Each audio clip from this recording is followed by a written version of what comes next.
Hola, en este video revisaremos la molécula inorgánica más representativa que tenemos hasta ahora. Revisaremos sus propiedades, estructura, la función que tiene sobre algunos otros compuestos y por supuesto su importancia bioquímica. La molécula a revisar es el agua. El agua es el principal representante de lo que conocemos como moléculas inorgánicas. Es la sustancia más abundante que se encuentra formando parte de los seres vivos. En algunas ocasiones llega a formar hasta un 97% de algunos de estos organismos, ya sea de manera libre o lo que conocemos como agua ligada, que es la que nosotros no podemos evaporar de una manera tan sencilla. Necesitamos procesos químicos para poderla separar. Entre las principales propiedades del agua las vamos a agrupar en estos tres grandes grupos: generales, químicas y físicas. Primero, las generales. Las propiedades generales del agua son similares a las características que tiene cualquier otro fluido, particularmente esta, involucrándola un poco con las características físicas, nos dice que va a tener o a mantener su estado líquido siempre y cuando se encuentre en una temperatura superior a los 0 grados y inferior a los 100 grados, ¿sale? Porque nosotros sabemos que el punto de ebullición, hablando de las características físicas, es a 100 grados. A 100 grados comienza a ebullir a nivel del mar, mientras que el punto de fusión o cuando comienza a congelarse es a los 0 grados. Mientras se encuentre entre estas dos temperaturas, esta se va a encontrar o la podemos determinar como en estado líquido, en estado fluido. Entre las características químicas que presenta es que es capaz de formar compuestos nuevos al reaccionar con la mayoría de los compuestos inorgánicos. En este caso, si reacciona con un óxido, se forman hidróxidos; si reacciona con no metales, se forman oxácidos, y eso ya interviene un poco más en la parte que corresponde a química inorgánica para la formación de ciertos compuestos. Ahora, continuando con las propiedades. El agua es una molécula que está formada por 2 átomos de hidrógeno y una de oxígeno. Esta se encuentra formada y unida mediante enlaces covalentes. Cada una de las moléculas de agua se encuentra formada por 2 átomos de hidrógeno que se unen covalentemente, ahorita vemos de qué se trata eso, a el átomo de oxígeno, conservando cierta carga parcial.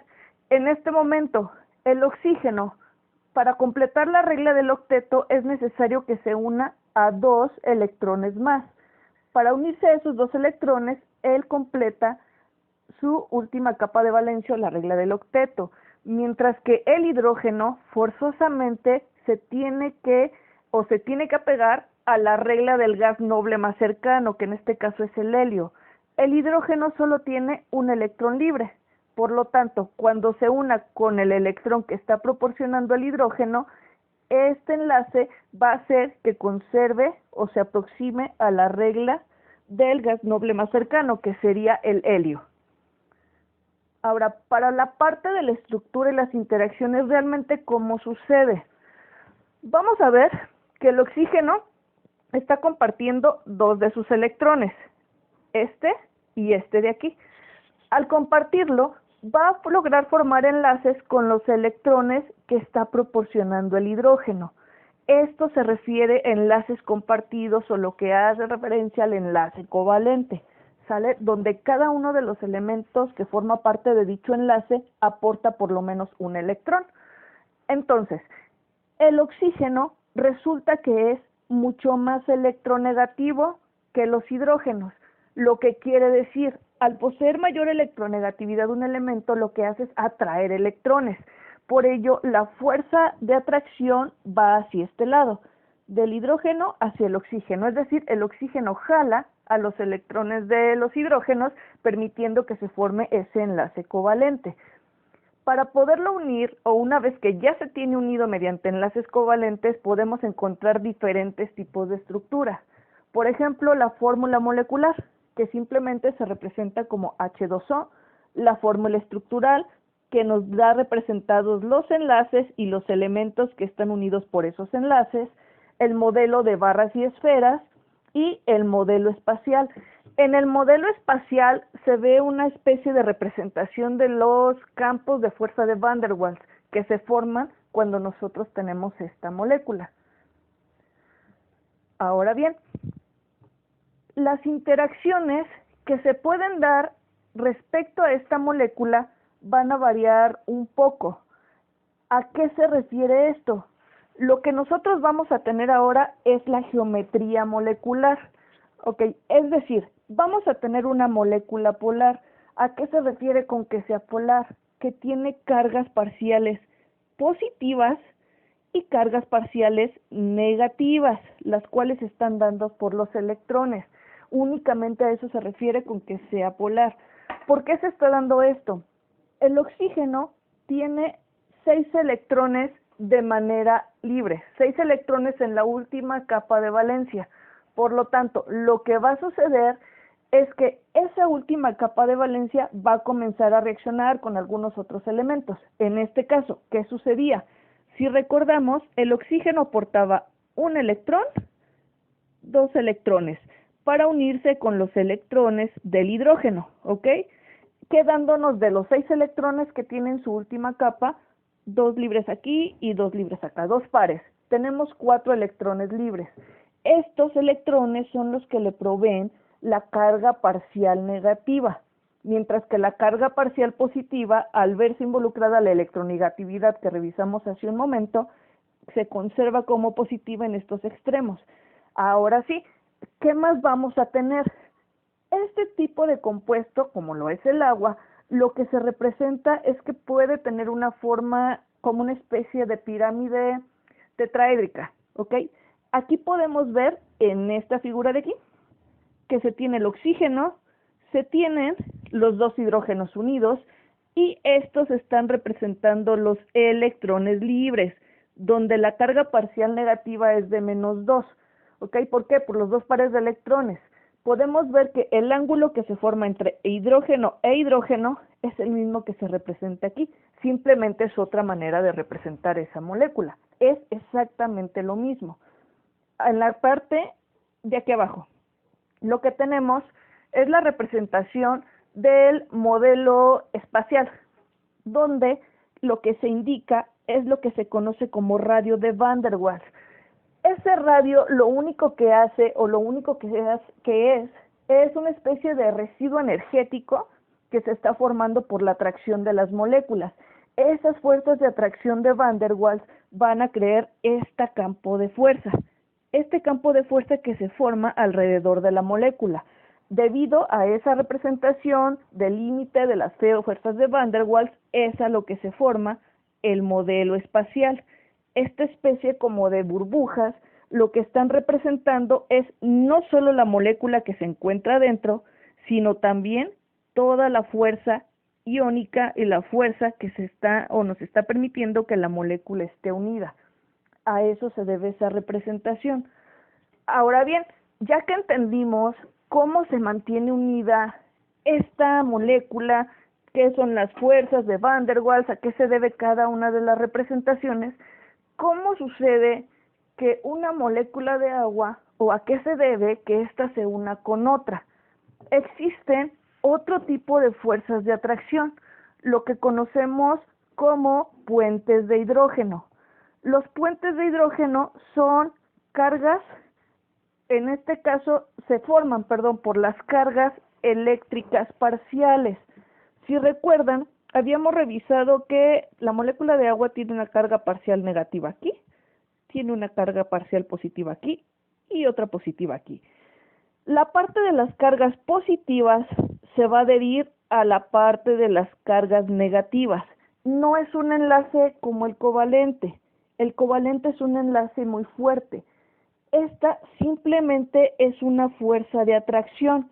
Los puentes de hidrógeno precisamente permiten que la parte o la carga parcial negativa de una molécula se una a una positiva. Repito, no es un enlace propio como tal. Los puentes de hidrógeno solo son algunas representaciones de fuerzas de atracción. ¿Cómo se dan? ¿A qué se deben esos puentes de hidrógeno? A la atracción entre dichas cargas. Ahora, los puentes de hidrógeno lo que van a permitir es la unión de moléculas de una manera no tan estable como lo son los enlaces covalentes. Sin embargo, permite cierta estabilidad en el arreglo tridimensional.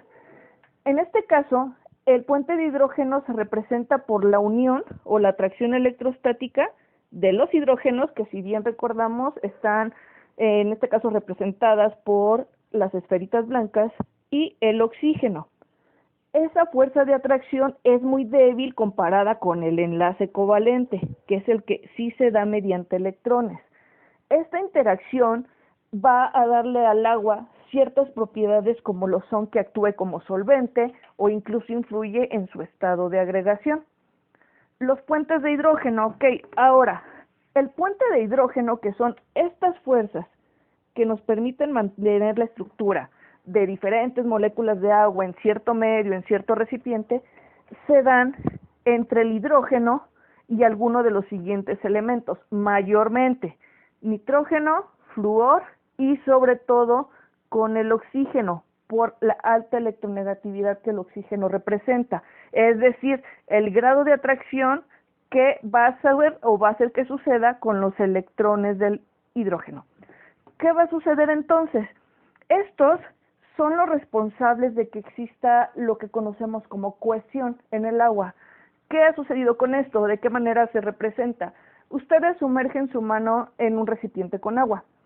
Sacan la mano, unen el dedo pulgar con el índice y comienzan a separarlos lentamente, ¿sí? La mano está mojada, al separarlos lentamente se forma una especie como de hilito entre ambos dedos.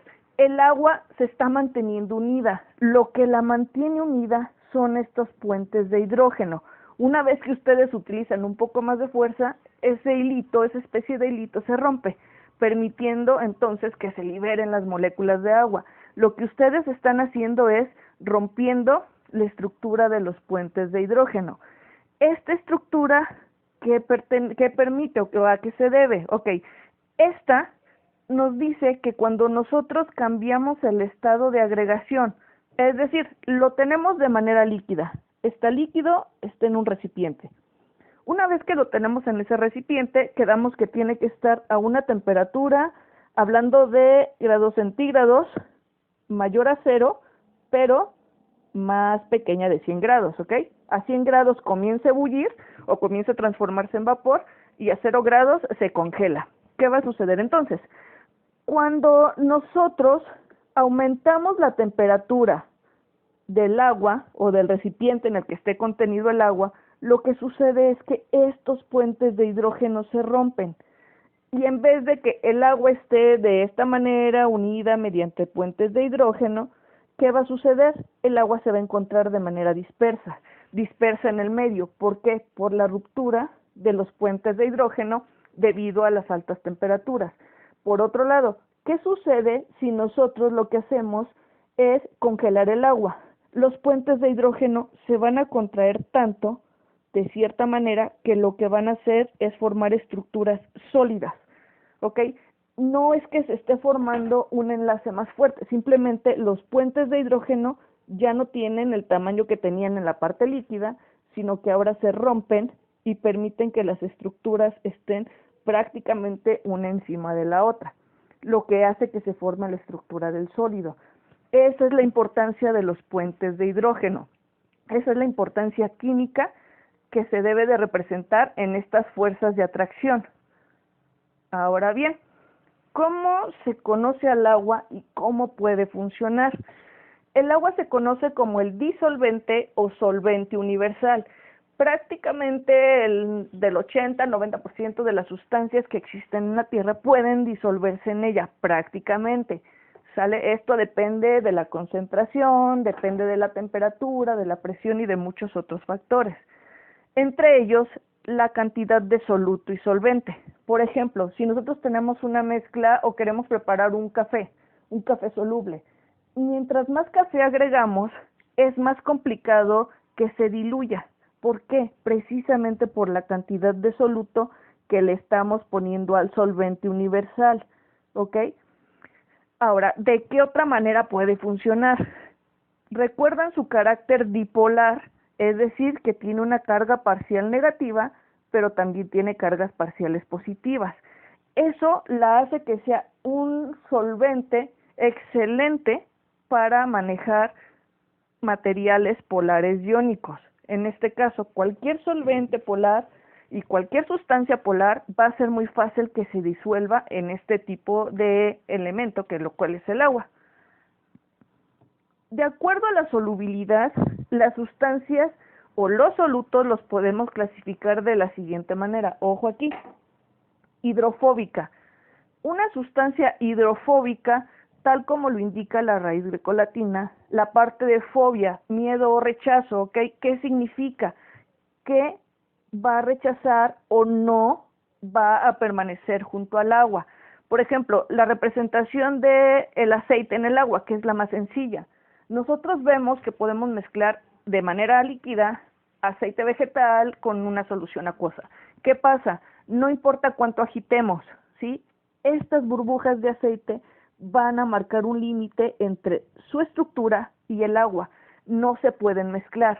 Cuando nosotros agitamos, agitamos y agitamos y decimos, creo que ya no se ven como las burbujas tan grandes, es precisamente eso. No es que esta burbuja se esté disolviendo, solo la estoy partiendo y partiendo y partiendo en pedazos más pequeños, pero finalmente esta ley se va a respetar. No son afines. Eso se refiere a un producto hidrofóbico, no es afín al agua. A diferencia de lo que es un hidrofílico, presenta afinidad por el agua.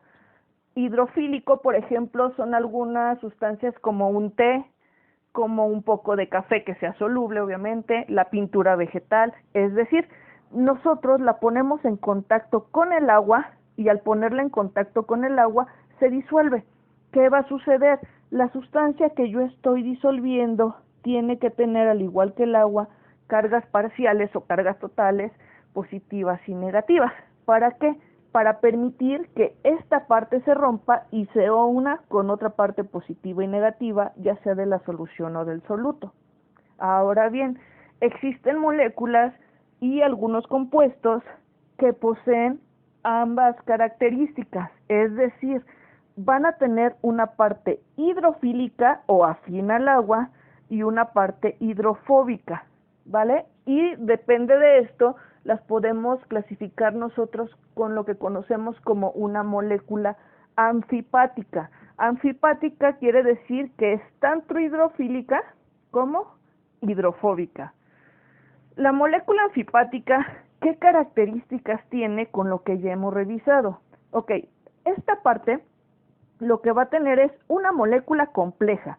Está formada por una parte polar, que es la hidrofílica, y una parte hidrofóbica o que conocemos como no polar. ¿Esto qué va a permitir o qué va a fusionar? Lo que conocemos o lo que hemos escuchado como micelas. ¿A qué se refiere? Bien, tenemos la molécula original, esta que tenemos aquí. La representación que se hace en la mayoría de los esquemas o la bibliografía es que la parte hidrofílica, la que tiene carga y es afín al agua, se representa como una especie de cabecita, mientras que la parte hidrofóbica generalmente se representa así, como una colita de carbonos e hidrógenos. Ahora, ¿de qué manera lo vamos a relacionar o cómo se va a llevar a cabo? Muy bien, lo que sucede es lo siguiente. Nosotros vamos a tener las cargas en la parte de la cabecita de lo que es la molécula, representada por estos puntitos negros. Estos puntitos negros, esta parte de compuestos, van a comenzar a agruparse bajo ciertas características. ¿De qué manera? De manera que la parte hidrofílica se va a posicionar hacia el interior, ¿sale? ¿Cómo va a suceder? ¿O de qué otra manera se puede ejemplificar? Aquí se ve un poco más sencillo. Vamos a tener una solución acuosa. Esta solución acuosa no importa qué hayamos puesto en ella. Lo importante es que ahí hay agua. Ahí se encuentra el compuesto como tal. Ahora, ¿qué vamos a hacer? Vamos a imaginar que esta parte que está como una esfera es algo así como la mezcla de algún tipo de aceite, ¿sale? Y yo la rompí en el centro. ¿Qué vamos a hacer o qué va a suceder con esa parte del agua? La parte polar, la parte que tiene las cargas, se va a disponer de manera que tenga contacto con el agua, mientras la parte o de la que representa como la parte hidrofóbica o no polar se va a conservar en el centro para que no tengan o no se tenga contacto directamente con el agua. Aquí sucede lo mismo. La parte de la cabecita polar se une directamente al agua, no hay ningún problema si tiene contacto, mientras que la parte que es no polar repele completamente al agua. Ahora, ¿qué está sucediendo por fuera? Así es como se forma la micela. Imaginemos que esta micela es un compuesto esférico y tiene una especie de burbujita en el centro, como si fuese una dona a nivel tridimensional.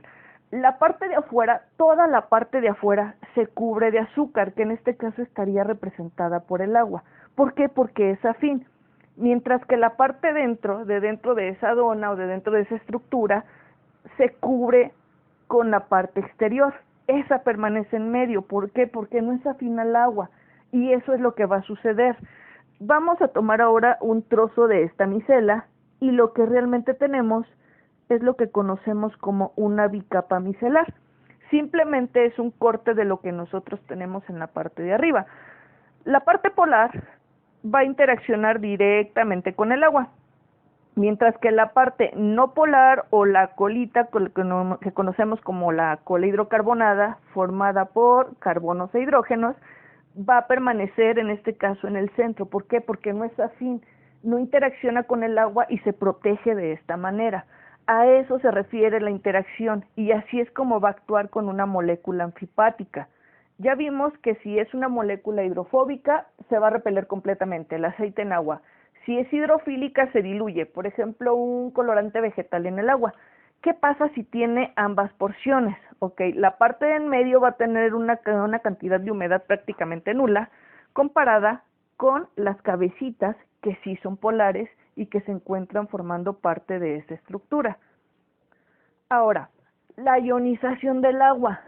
Cuando nosotros tenemos una solución y en esa solución tenemos muchísimas moléculas de agua, cuando las ponemos en cierto medio, en cierto recipiente, es imposible que se queden quietas y todas permanezcan como agua. ¿Por qué? Porque las moléculas poseen energía. Esa energía, ¿qué va a hacer? Lo que va a generar es que esté rebotando una molécula con otra y al estar rebotando lo que puede suceder son dos cosas. O la molécula de agua se rompe o la molécula de agua se une a algo que se haya roto previamente. Es decir, el agua se conoce como una sustancia anfotérica. Anfotérica quiere decir que puede actuar como una base o como un ácido, tener cargas parciales o cargas totales negativas o altamente positivas. La formación de iones se refiere precisamente a esto. La reacción es reversible. Vamos a ver a qué se refiere. Voy a tener agua y distintas cantidades de moléculas, no importa cuántas moléculas tenga yo de agua. Voy a comenzar a mezclarlas, es decir, las voy a poner en un recipiente y lo que van a hacer es que se mezclan. Cuando yo las pongo en contacto, una molécula rebota con otra, lo que quiere decir, al estar rebotando, ¿qué puede suceder?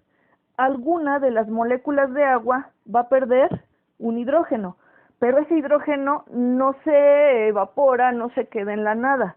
Lo que hace es que se libera, Ya no está aquí, se liberó. ¿Y qué va a suceder? Al entrar en contacto, si recordamos la parte de las cargas o atracción de la energía, este tiene una carga parcial negativa y el hidrógeno tiene una carga parcial positiva. Lo que va a pasar es que estos dos se van a unir mediante ciertas interacciones, generando lo que conocemos como el ion hidronio, H3O, con un exceso de carga positiva. El agua, como H2O, ya es estable. Sin embargo, recordemos que el oxígeno aún tiene electrones, y por lo tanto carga que queda libre y permite la unión de los hidrógenos. Entonces, ¿qué va a suceder? Uno de esos hidrógenos que antes era H2O se forma y se agrupa aquí formando H3O, que es el ion hidronio. El ion hidronio se considera que es un ácido. ¿Por qué? Porque tiene mayor carga de hidrógenos. Eso si recordamos un poquito acerca del pH, que ahorita revisaremos más a fondo. La reacción es reversible. ¿Por qué? Porque ahora resulta que yo tengo el ion hidronio y el ion OH, que simplemente es esta molécula de aquí, pero que perdió un hidrógeno. ¿Qué va a suceder entonces? Al estar nuevamente en contacto entre ellas, tanto el ion hidronio como el ion hidroxilo, que es el OH, ¿qué van a hacer? Si nosotros ahora nuevamente ponemos en un recipiente bajo ciertas condiciones o simplemente agitación, ahora las que van a chocar son estas dos, liberando nuevamente quizá un hidrógeno, ese hidrógeno va a regresar aquí y va a dar origen a la parte inicial de la reacción. A eso se refiere la ionización del agua. Se separa en iones.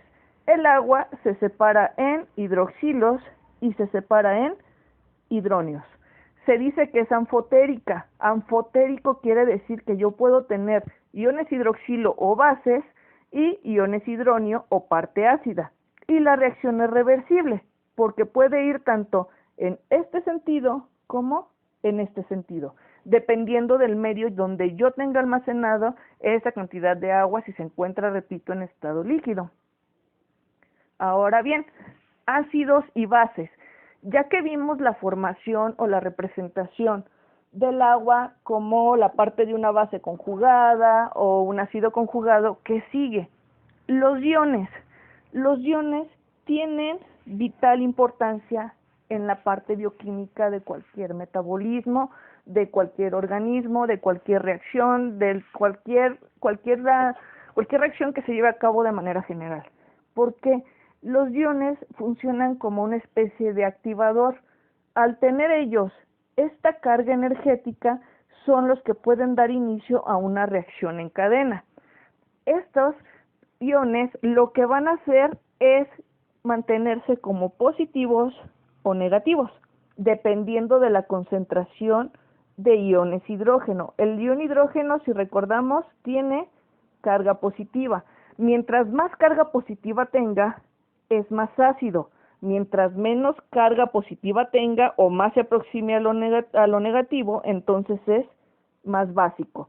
Mientras que el pH se determina como el potencial de hidrógeno y lo que nos da es una medida de la concentración de hidrógenos positivos o la concentración de OH negativos.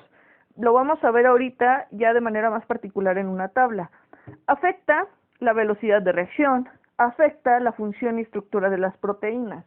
Por eso la importancia de mantener el organismo bajo cierto pH, ciertos alimentos si se pueden consumir, ciertos no. Todo en exceso sabemos que puede llegar a dañar. ¿Por qué? Porque todo lo que consumimos va a aportar, bajo el esquema que estamos revisando, o cargas positivas o cargas negativas, lo que va a alterar nuestro equilibrio de manera natural. La parte ácido básica se mide precisamente mediante lo que conocemos como la recta o la escala de pH. ¿Esta escala qué representa?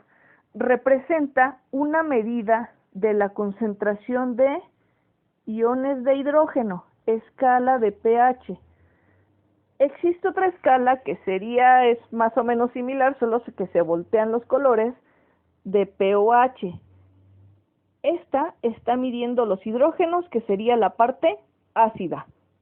Y el pOH lo que hace es medir precisamente esta parte de aquí, es decir, los iones hidroxilo. ¿A qué se refiere todo esto? Bien, tomando como base que precisamente es el inicio de toda esta escala de pH, lo que vamos a tener nosotros es el agua. El agua, ¿cuál es la fórmula molecular? Es la que vimos inicialmente.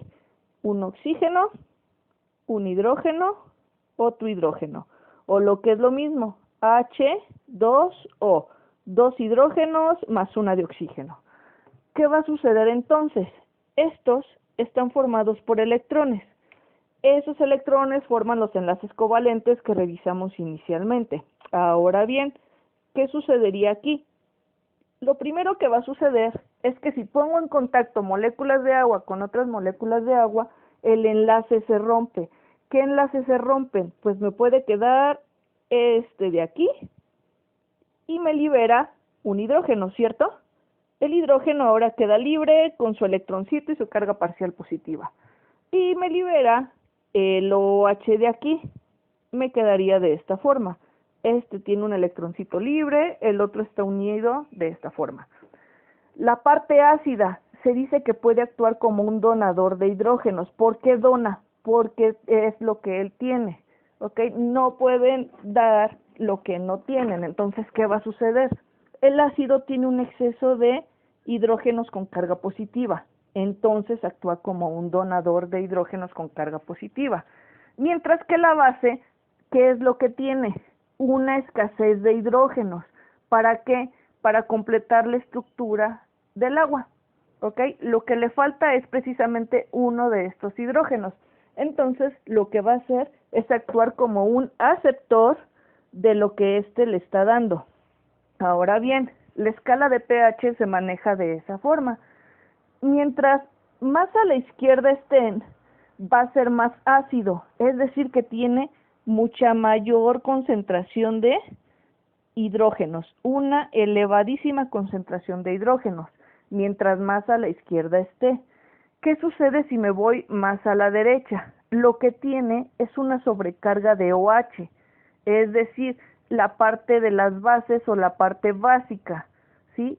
Quiere decir que mientras más a la derecha esté, va a aceptar más fácil los hidrógenos que le esté donando la parte ácida. Mientras que si nos situamos justo en el centro, lo que tenemos es un equilibrio. Ni le sobra ni le falta cierta cantidad de hidrógenos. Ahora, ¿cómo se determina esto? Esto se tiene que representar mediante una escala a nivel de concentración molar. Es decir, ya vimos que de acuerdo a la escala representada, los valores de pH pueden ir desde 0 hasta 14. Muy bien. Si va de 0 a 14, entonces estamos midiendo el pH, ¿ok? Pero ese pH me dice, ok, mientras más a la izquierda esté usted de la recta, tiene más concentración de hidrógenos. Mientras más a la derecha esté usted de la recta, tiene más concentración de OH. ¿Cómo podemos medir entonces la cantidad de hidrógenos? La concentración. No me refiero al número que es 0, 1, 2, 3, 4, 5, 6 hasta llegar a 7 que se hace neutro, sino realmente cuánto hay de iones hidrógeno. Ya me dijiste que tu pH, por ejemplo, es de 1. ¿Sale? 1 es un pH ácido. Se localiza en la parte ácida. Pero yo quiero saber en esta escala de pH de 1 cuántos hidrógenos hay, porque no hay uno, no es que haya uno. Esto se refiere a la concentración medida en base al agua. Muy bien.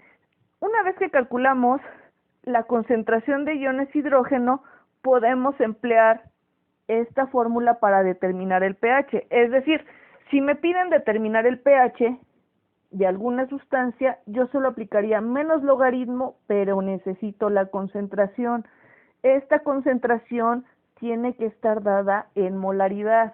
Si no está dada en molaridad, yo tengo que hacer esa conversión, ¿sale? Si lo recordamos, la fórmula para molaridad nos dice que mis unidades tienen que estar dadas en mol por litro, ¿sale? Litro hablando en volumen. Ahora bien, ¿qué va a suceder o de qué manera lo puedo determinar? Esa concentración va a estar dada como se expresa en esta parte de abajo. 1 por 10 a la menos 1, 1 por 10 a la menos 2, 1 por 10 a la menos 3. Esa es la concentración referida a la carga que tiene que estar dada en molar, hablando de la concentración de los iones hidrógeno. Esto simplemente es de dónde salió la escala, a qué se refiere la escala, cómo puedo medir el pH, porque el pH ya vimos que tiene que ver con la situación de la composición del agua. El agua se descompone en la parte positiva y en la parte negativa. Todo esto es la base. Cuando nosotros hablamos del equilibrio del agua, lo que tenemos es que la concentración para que el equilibrio del agua me dé 1 o simplemente me dé en estado puro es 1 por 10 a la menos 14. 1 por 10 a la menos 14 molar. esta es la carga o la concentración que yo voy a tener de iones hidrógeno para el agua. ¿Qué sucede ahora? ¿Por qué este 14, qué se hace con él? Se parte en dos. Para acá, ¿por qué? Porque la mitad de mis iones del agua, establecido como H2O, quedamos que se iba a partir como hidrógeno y como H. Entonces, para acá se vienen los hidrógenos, mientras que para acá se vienen los OHs. De ahí se representa dicha concentración. ¿De qué manera actúa o cómo influye? Lo veremos en videos posteriores, dependiendo de cada una de las moléculas orgánicas o inorgánicas que comencemos a revisar. Particularmente las que son de nuestro interés son las biomoléculas que ya revisamos en el video anterior.